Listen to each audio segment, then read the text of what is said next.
नमस्कार दोस्तों, आप सबका मेरे YouTube channel ABS study super स्वागत है।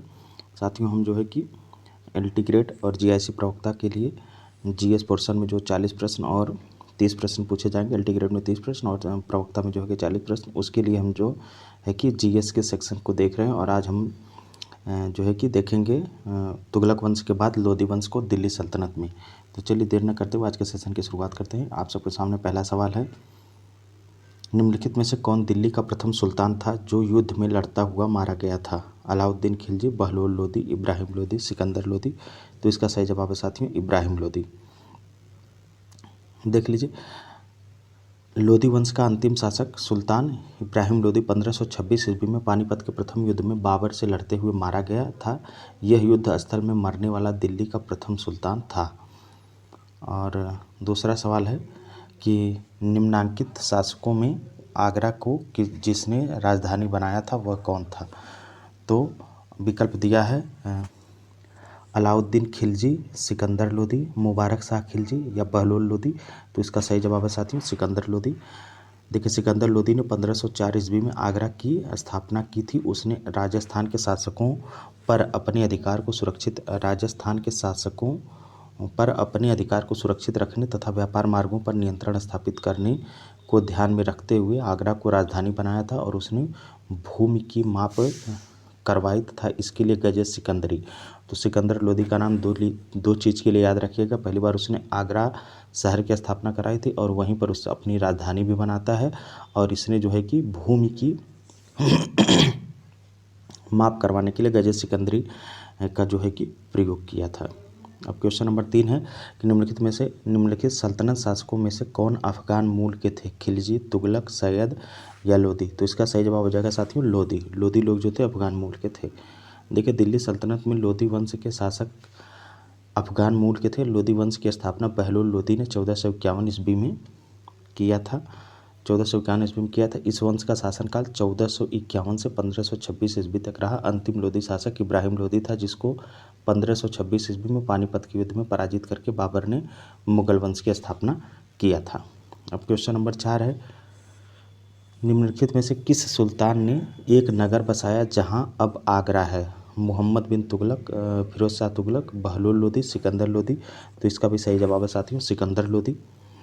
1504 ईस्वी में सिकंदर लोदी ने राजस्थान के शासकों पर नियंत्रण करने के ध्येय से यमुना नदी के किनारे आगरा नामक नवीन नगर बसाया था और इसे अपनी राजधानी बनाया। उसने कृषि और व्यापार की उन्नति के लिए प्रयत्न किया। माप का पैमाना गजे सिकंदरी उसी के समय में आरंभ किया गया। वह गुलरुखी उपनाम से जो है कि कविताएं लिखता था। तो गुलरुखी उपनाम से कविताएं लिखने वाला सिकंदर लोदी था। क्वेश्चन नंबर 5 है, निम्नलिखित सुल्तानों में से कौन अन्न के ऊपर कर समाप्त करने के लिए जाना जाता है? अलाउद्दीन खिलजी, गयासुद्दीन तुगलक, फिरोज शाह तुगलक, सिकंदर लोदी। तो इसका भी सही जवाब है सिकंदर लोदी। सिकंदर लोदी ने भूमि के मापन के लिए एक समान गज का प्रचलन किया, जो गजे सिकंदरी के नाम से प्रसिद्ध हुआ। इस गज का प्रयोग कालांतर में शेर शाह तथा अकबर प्रारंभ से 31 वर्ष तक किया था। इसका प्रयोग ने अपने शासनकाल में किया। और सुल्तान सिकंदर लोदी ने अनाज से जकात को, संपत्ति कर को मतलब कि जकात कहते हैं, तो उसको इसने क्या किया, समाप्त कर दिया। और सभी इतिहासकार उसके शासनकाल में सल्तनत की समृद्धि का वर्णन करते हैं। अब अगला सवाल है साथियों, क्वेश्चन नंबर 6, निम्नलिखित वंशों ने किस क्रम में दिल्ली पर शासन किया है? नीचे दिए गए कोड से सही उत्तर चुनिए। तो पहला इसमें दिया है खिलजी, लोधी, सैयद और गुलाम। तो इसका हमको क्रम लगाना है कि किसके बाद कौन सा शासक जो है कि कौन सा वंश दिल्ली में शासन किया। तो इनमें साथियों सबसे पहले गुलाम वंश आता है। गुलाम वंश के बाद खिलजी वंश के बाद है सैयद वंश के बाद तब लोधी वंश है। तो इस तरह से हो जाएगा 4 के बाद 1 के बाद 3 के बाद 2। तो 4 1 3 2 देख लीजिए, ऑप्शन डी में है। इस तरह से ऑप्शन डी जो है कि सही हो जाएगा। देखिए, गुलाम वंश का या ममलूक वंश के शासकों का जो शासनकाल था वो 1206 से 1290 ईस्वी तक था। खिलजी वंश का शासनकाल 1290 से 1320 ईस्वी तक था। और सैयद वंश का शासनकाल 1414 से जो है कि 1451 ईस्वी तक था। बीच में देखिए तुगलक वंश आया था, तो उसका जो है कि गायब है। क्योंकि क्रम जिससे पूछा तो वैसे हम बताएंगे। सैयद वंश 1414 से 1451 ईस्वी तक था। फिर 1451 ईस्वी से लेकर के 1556 ईस्वी तक लोधी वंश का शासन था। तो इस तरह से ऑप्शन डी जो है कि सही हो जाएगा। तो साथियों, अब लोधी वंश से संबंधित जो महत्वपूर्ण तथ्य है उसको हम लोग देख लेते हैं।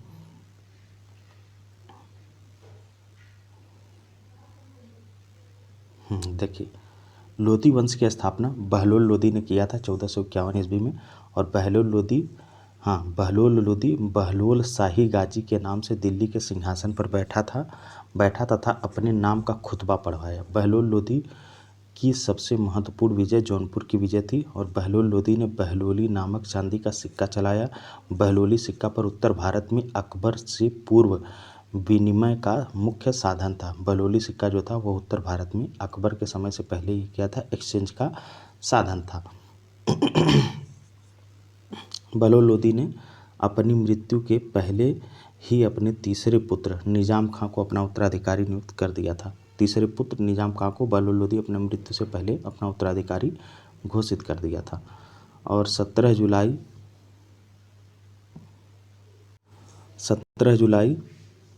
1489 को निजाम खां सुल्तान सिकंदर शाह लोधी के नाम से सिंहासन पर बैठा। सिकंदर शाह जो है कि निजाम खां सुल्तान सिकंदर शाह के नाम से 17 जुलाई 1489 ईस्वी को गद्दी पर बैठता है। और 1504 ईस्वी में सिकंदर लोधी ने राजस्थान के शासकों पर नियंत्रण के ध्येय से यमुना नदी के किनारे आगरा नामक नगर को बसाया। और माप का पैमाना गजे सिकंदरी सिकंदर लोधी के ही समय में जो कि प्रचलन में आया। सिकंदर लोधी ने मुहर्रम में ताजिए निकालना बंद कर दिया। सिकंदर लोधी ने पीरों और संतों की मज़ारों पर मुस्लिम स्त्रियों को जाने के लिए भी रोक लगा दी। सिकंदर लोधी के समय में योग्य व्यक्तियों की एक सूची बनाकर प्रत्येक 6 माह पश्चात उसके सामने प्रस्तुत की जाती थी। और सिकंदर लोधी के आदेश से एक आयुर्वेदिक ग्रंथ का फारसी में अनुवाद किया गया, जिसका नाम क्या था, फरहंगे सिकंदरी रखा गया। और सिकंदर लोधी के समय में गायन विद्या की एक श्रेष्ठ ग्रंथ लज्जत ए सिकंदर शाही की रचना हुई। सिकंदर लोधी शहनाई सुनने का बहुत शौकीन था। सिकंदर लोधी गुलरुखी उपनाम से कविताएं लिखता था। सुल्तान सिकंदर लोधी ने अनाज से जकात मतलब कि संपत्ति कर को क्या किया, हटा दिया, समाप्त कर दिया। और 1518 ईस्वी में महाराणा सांगा और इब्राहिम लोधी के मध्य खतौली का युद्ध हुआ। खतौली के युद्ध में इब्राहिम लोधी पराजित हुआ। पानीपत का प्रथम युद्ध 21 अप्रैल 1526 ईस्वी को बाबर और इब्राहिम लोधी के मध्य हुआ, जिसमें इब्राहिम लोधी युद्ध स्थल पर ही मारा गया। नियामत उल्ला के अनुसार सुल्तान इब्राहिम लोधी के अतिरिक्त भारत का अन्य कोई सुल्तान युद्ध स्थल में नहीं मारा गया। इसी पे देखिए सवाल भी बना था। और दिल्ली सल्तनत का अंतिम वंश लोधी वंश था। बहलोल लोधी ने अलाउद्दीन आलम शाह को दिल्ली से उतारकर लोधी वंश की नींव रखी। बहलोल लोधी सिंहासन पर न बैठकर कालीन पर बैठा करता था। लोधी वंश के शासक विशुद्ध अफगानी कुल से संबंधित थे। बहलोल लोधी दिल्ली में प्रथम अफगान राज्य का संस्थापक था। बहलोल लोधी जो था वह दिल्ली में प्रथम अफगान राज्य का संस्थापक था। बहलोल लोधी अफगानिस्तान के गिलजाई कबीले की महत्वपूर्ण शाखा साहू खेल से संबंधित था। 1451 ईस्वी में बहलोल लाहौर और सरहिंद का सूबेदार था। बहलोल लोधी ने अपने वजीर हमीद खां की मदद से दिल्ली के तख्त पर कब्जा कर लिया। और 17 जुलाई 1489 ईस्वी को निजाम खां सुल्तान सिकंदर शाह के नाम से सिंहासन पर बैठा। सुल्तान सिकंदर लोधी ने आगरा को अपनी राजधानी बनाया। सिकंदर लोधी का मूल नाम निजाम खां था। सिकंदर लोधी ने प्रशासन का पूर्ण फारसीकरण किया। सिकंदर लोधी ने एक अनुवाद विभाग की भी स्थापना की। सिकंदर लोधी के बहराइच में सूफी सालार मसूद गाजी के उत्सव पर प्रतिबंध लगा दिया। और सिकंदर लोधी ने थानेश्वर के हिंदुओं के मेले पर प्रतिबंध लगा दिया। इब्राहिम लोधी कहा करता था कि राजा का कोई सगा संबंधी नहीं होता। इब्राहिम लोधी लोधी वंश का अंतिम शासक था। बहलोल लोधी अमीरों को मसनद ए अली पुकारता था। बहलोल लोधी अमीरों को क्या कहता था, मसनद ए अली। और ठोस मस्जिद का निर्माण सिकंदर लोधी के शासनकाल में हुआ था। लोधियों के स्थापत्य की विशेषता स्थानीय शिल्प तथा तुर्की शिल्प का मिश्रण था। अब साथियों जो है कि दिल्ली सल्तनतकालीन साहित्य से संबंधित सवालों को हम लोग देखेंगे। उसके बाद तब जो है कि सूफी आंदोलन से संबंधित सवालों को देखेंगे। देखिए, सूची 1 को सूची 2 से जो है कि मिलान करना है। ताजुल मासिर और खजाइन उल फतूह, तारीख ए मुबारक शाही, फतवा ए जहाँदारी, तो इसका हमको मैच कराना है। जियाउद्दीन बर्नी, हसन निजामी, अमीर खुसरो, याहिया बिन जो है कि याहिया बिन अहमद सरहिंदी से। तो इसमें जो साथियों ताजुल मासिर हैं, इनका संबंध है ताजुल मासिर हसन निजामी हो जाएंगे। ताजुल मासिर का हसन निजामी से हो जाएगा, ए का 2। और उसके बाद जो है कि खजाइन उल फतूह अमीर खुसरो, ये हमें लगता है पहला उपाधि है और दूसरा किस व्यक्ति को दी गई है वो है तारीख ए मुबारक शाही। तारीख ए मुबारक शाही साथियों ये जियाउद्दीन बर्नी को, हाँ, तारीख ए मुबारक शाही याहिया बिन अहमद सरहिंदी को दी गई उपाधि है। और फतवा ए जहाँदारी ये जो है कि जियाउद्दीन बर्नी को है।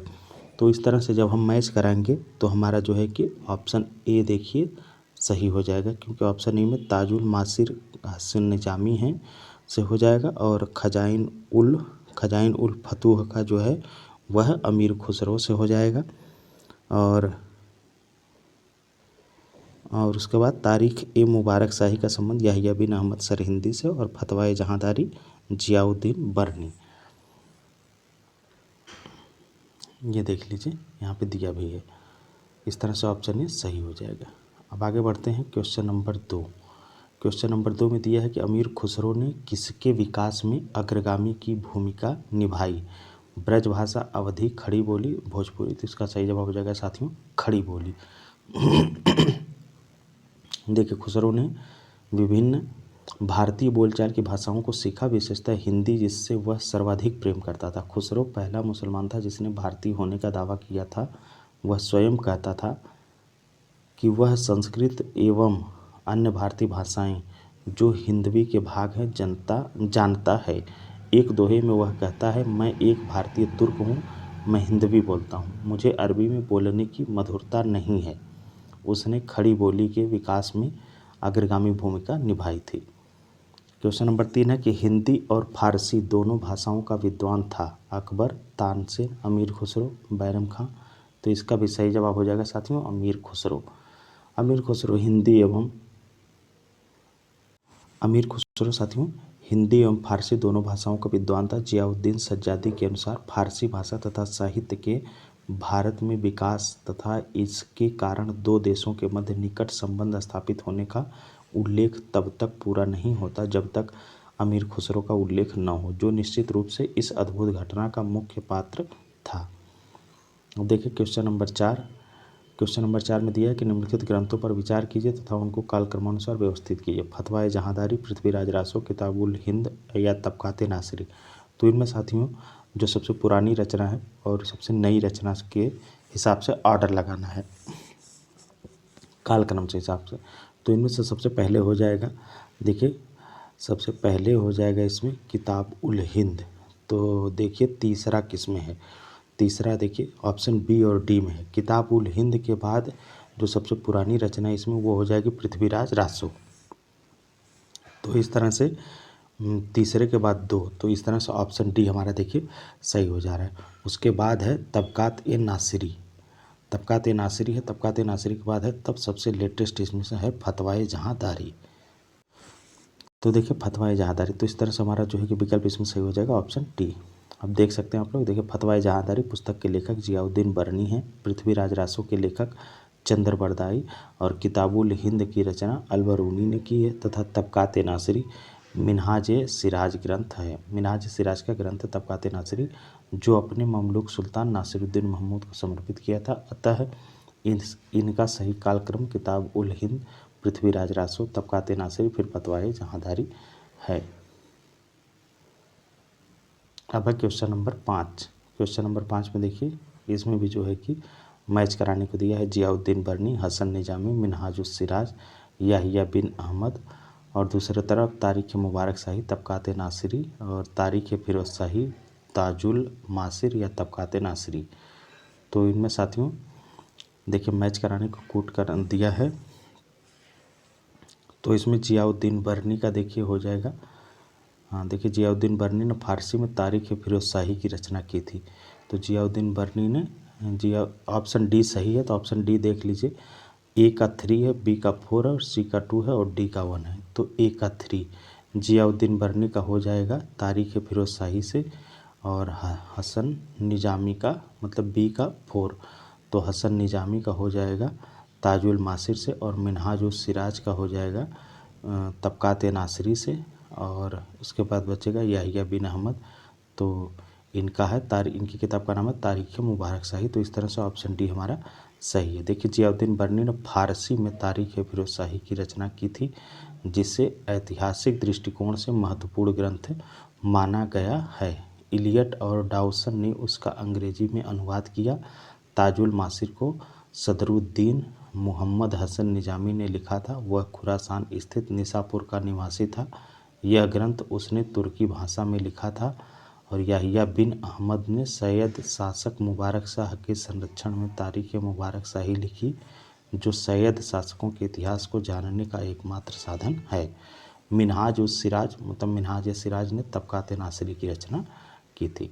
तो साथियों, अब जो है कि हम लोग इसके जो महत्वपूर्ण तथ्य हैं जो है कि दिल्ली सल्तनत साहित्य से संबंधित, उसको हम यहाँ पे देखेंगे।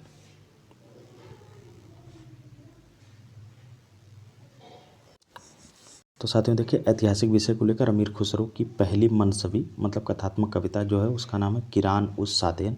और अमीर खुसरो की अन्य रचनाएं जो हैं उनमें है मिफ्ताह उल फुतूह, खजाइन उल फुतूह, तारीख़ अलाई जिसको कहते हैं, आशिका और नूह सिपिहर तथा तुगलक नामा इनकी जो है कि अमीर खुसरो की प्रसिद्ध रचनाएं हैं। तुगलक नामा अमीर खुसरो की अंतिम ऐतिहासिक मसनवी है। और अमीर खुसरो स्वयं कहता है, मैं संस्कृत एवं अन्य भारतीय भाषाएं जो हिंदवी के भाग हैं जानता है।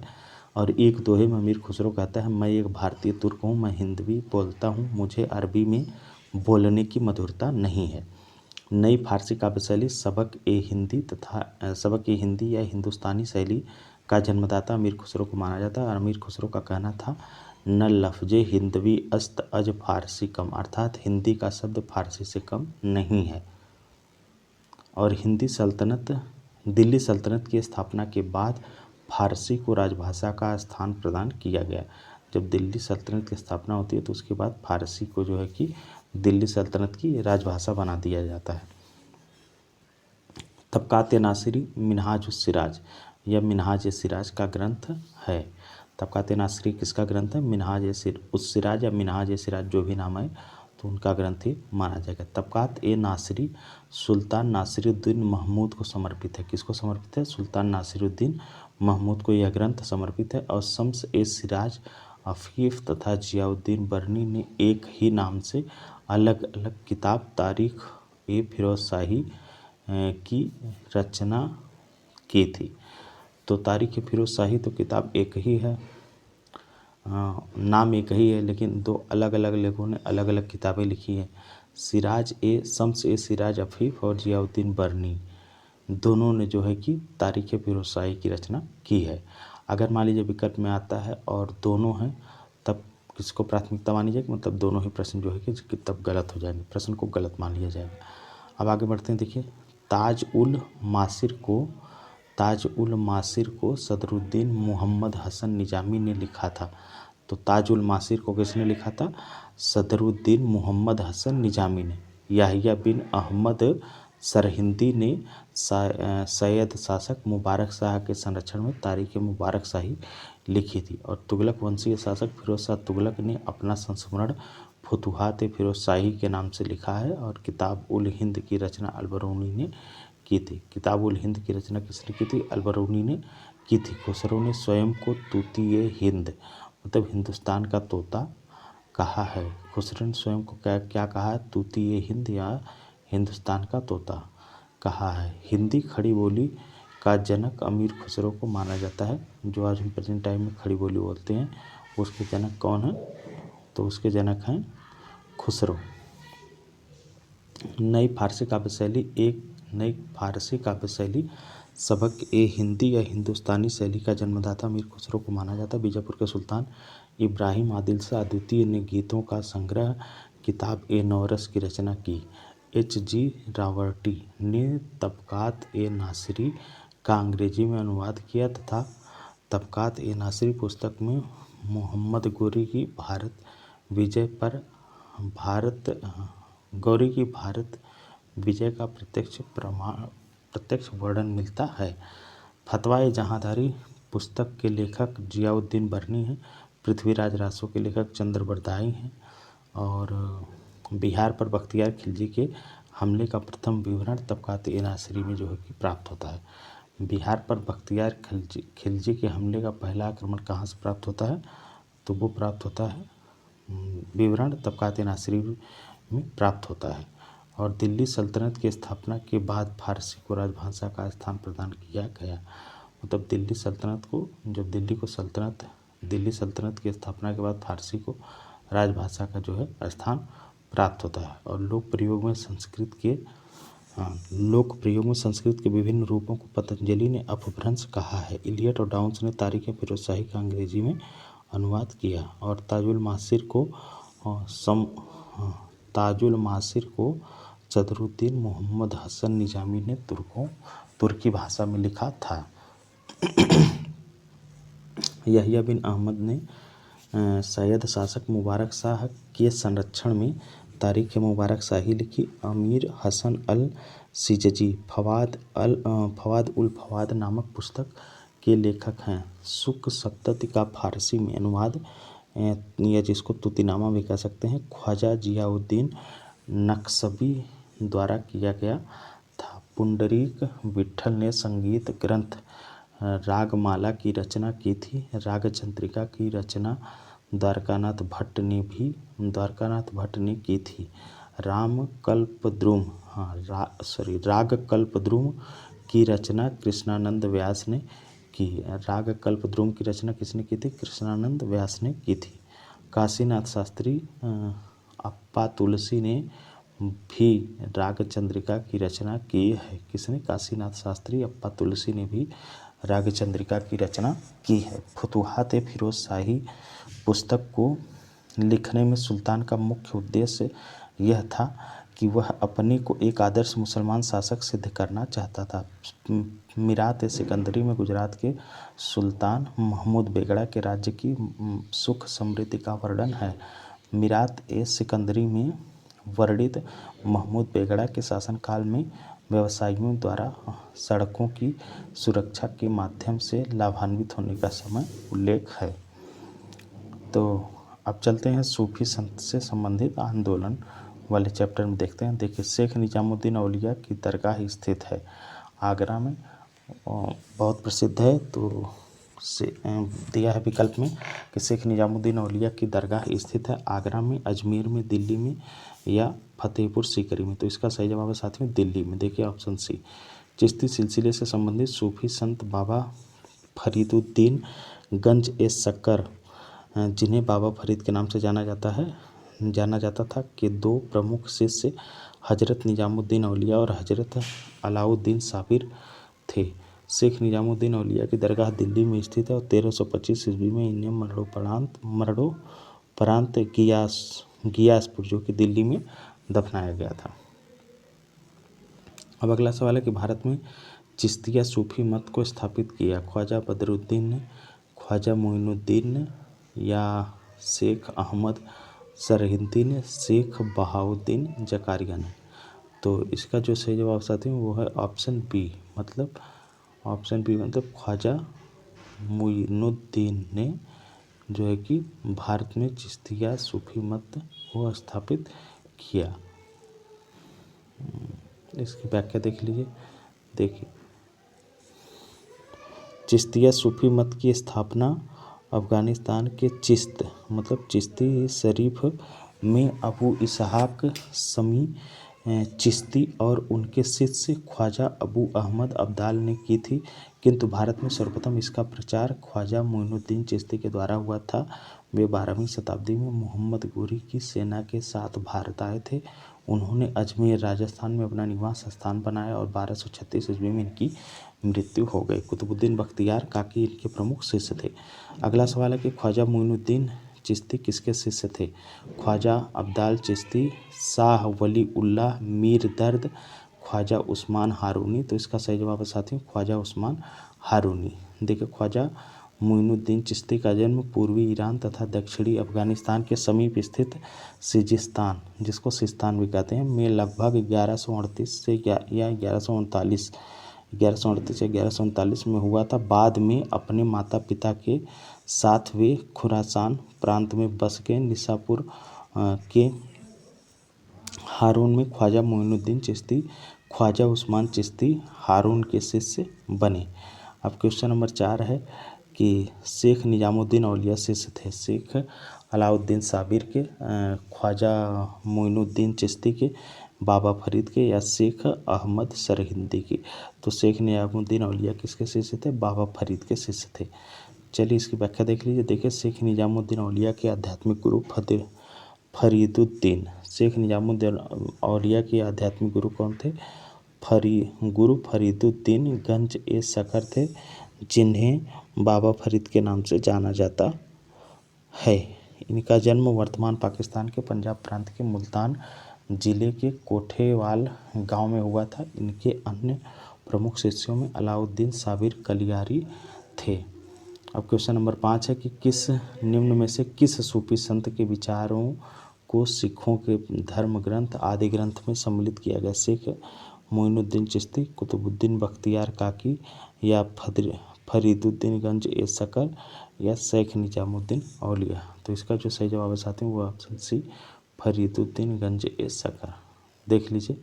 देखिए शेख फरीदुद्दीन गंज ए सकर चिश्ती सिलसिले के सूफी संत थे जो बाबा फरीद के नाम से प्रसिद्ध थे।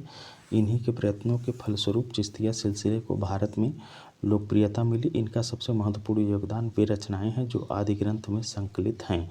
ये बलबन के दामाद थे। उन्होंने हाँसी और अजोधन को अपने क्रियाकलापों का केंद्र बनाया था। अब क्वेश्चन नंबर 6 है कि पूछ रहा है निम्नलिखित में से कौन सा सही सुमेलित नहीं है?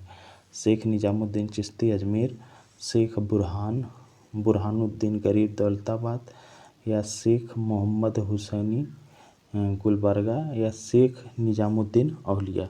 पूछ रहा है इनमें से कौन सही सुमेलित नहीं है? तो इनमें से यही ऑप्शन डी जो है कि शेख निजामुद्दीन औलिया और मुल्तान, ये सही सुमेलित नहीं है। देखिए शेख निजामुद्दीन औलिया चिश्ती संप्रदाय के सूफी संत थे। इन्हें महबूब ए इलाही, इन्हें क्या कहा जाता है? महबूब इलाही भी कहा जाता है। इनका जन्म बदायूं उत्तर प्रदेश में हुआ था। प्रारंभ में वे बाबा फरीद के साथ अजोधन मतलब पाकिस्तान में रहे और बाद में दिल्ली चले आए। दिल्ली में स्थित निजामुद्दीन औलिया का मकबरा सूफी काल की एक पवित्र दरगाह है। अब चलिए साथियों, अब ये जो है कि सूफी संत से संबंधित जो महत्वपूर्ण कथन है उसको देख लेते हैं, तब आज के सेशन का जो है कि समापन हो जाएगा इस वाले सेशन का। देखिए चिश्तिया सूफी मत की स्थापना अफगानिस्तान के चिश्ती शरीफ में अबू इसहाक समी चिश्ती और उनके शिष्य ख्वाजा अबू अहमद अब्दाल ने की थी।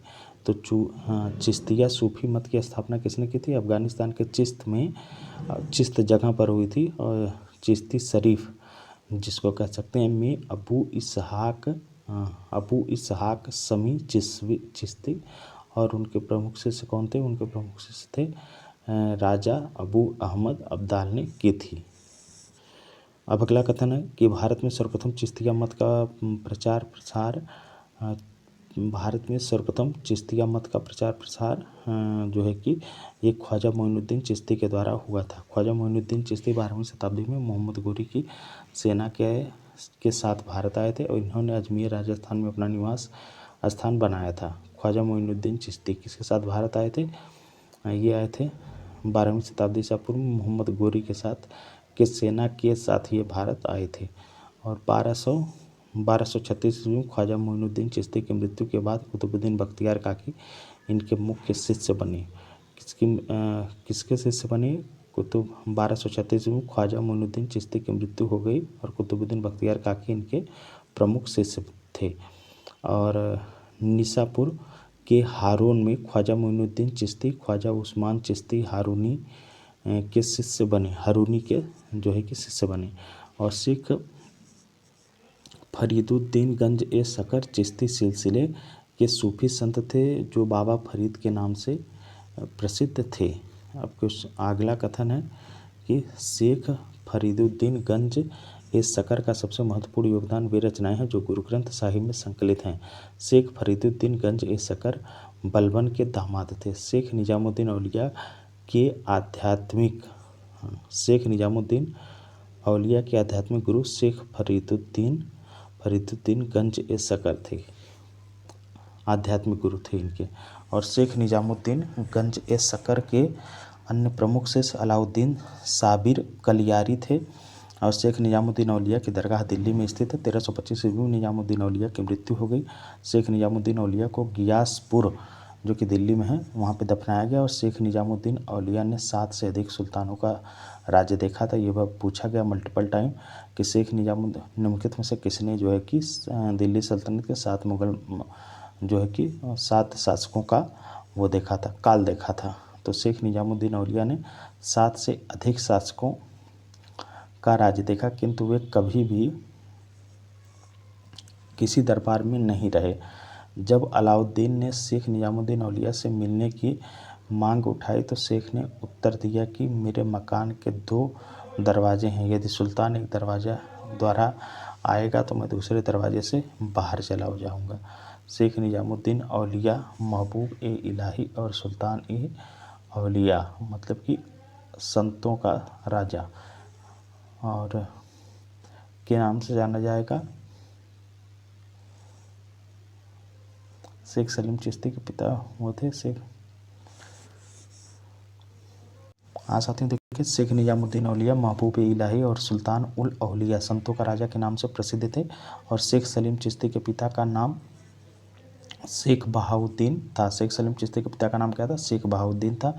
शेख सलीम चिश्ती बहुत दिनों तक अरब में रहे और वहाँ उन्हें शेख उल हिंद की उपाधि से विभूषित किया गया। कहा जाता है कि जहांगीर का जन्म शेख सलीम चिश्ती के आशीर्वाद से हुआ था। चिश्ती सिलसिले का प्रथम प्रभाव क्षेत्र दिल्ली एवं आसपास के क्षेत्रों में था और सुहरावर्दी सिलसिले का प्रभाव क्षेत्र सिंध के क्षेत्र में था। फिरदौसी सिलसिला चिश्ती सिलसिले का ही भाग था जिसका प्रभाव क्षेत्र बिहार में था। और कादिर शाखा के सर्वप्रथम संस्थापक बगदाद के शेख मोहिदुद्दीन अब्दुल कादिर जिलानी थे। और शेख अब्दुल कादिर जिलानी की प्रमुख उपाधियाँ थीं महबूब ए सुनामी मतलब ईश्वर का प्रेमी और पीरान ए पीर संतों के प्रधान और पीर ए दस्तगीर मददगार संत आदि थे। और भारत में सर्वप्रथम कादिरी शाखा का प्रचार शाह नियामत उल्लाह और मखदूम जिलानी ने किया था। भारत में सर्वप्रथम कादिरी शाखा का प्रचार इन लोगों ने किया था। और नक्शबंदी सिलसिले की स्थापना 14वीं शताब्दी में ख्वाजा बहाउद्दीन नक्शबंद ने की थी। और ख्वाजा ख्वांद महमूद नक्शबंदी शाखा के एक प्रमुख संत थे। भारत में नक्शबंदी शाखा का मुख्यतः प्रचार 17वीं सदी के लगभग ख्वाजा बाकी बिल्लाह द्वारा हुआ। और शेख अहमद सरहिंदी ख्वाजा बाकी बिल्लाह के प्रमुख शिष्य थे जो मुजहिद अर्थात इस्लाम धर्म के सुधारक के नाम से प्रख्यात भी थे।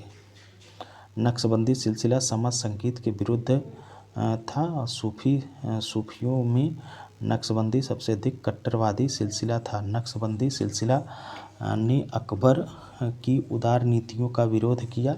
औरंगजेब नक्शबंदी सूफी सिलसिले का अनुयायी था। सूफी संत शाह मोहम्मद गौस ने कृष्ण को औलिया के रूप में स्वीकार किया है।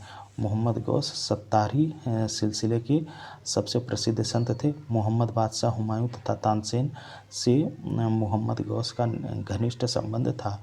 मोहम्मद गौस की प्रसिद्ध रचना जो है वो है जवाहिर ए खम्स। मोहम्मद गौस ने हठ योग की एक पुस्तक अमृत कुंड का अनुवाद बहर अल हयात के नाम से किया। सूफी संतों के निवास स्थान को खानकाह कहते हैं। समा एक सूफी संगीत समारोह का नाम है। शेख सूफीवाद में शिक्षण और मार्गदर्शन के लिए अधिकृत व्यक्ति को कहते हैं। प्रेम वाटिका काव्य ग्रंथ की रचना रसखान ने की थी और रसखान की भाषा विशुद्ध ब्रज भाषा है। 12 मासा की रचना मलिक मोहम्मद जैसी ने की थी और उत्तर प्रदेश में बाराबंकी में स्थित देवा शरीफ में प्रसिद्ध सूफी संत हाजी वारिस अली शाह की भी मज़ार स्थित है। तो साथियों इस सेशन में इतना ही था। अब आगे जो है हम वो मुग़ल काल से संबंधित सवालों को करेंगे। तो अगर आप लोगों को ये वीडियो अच्छा लगा हो तो आप लोग जो है कि लाइक करिए और चैनल को सब्सक्राइब करिए। धन्यवाद।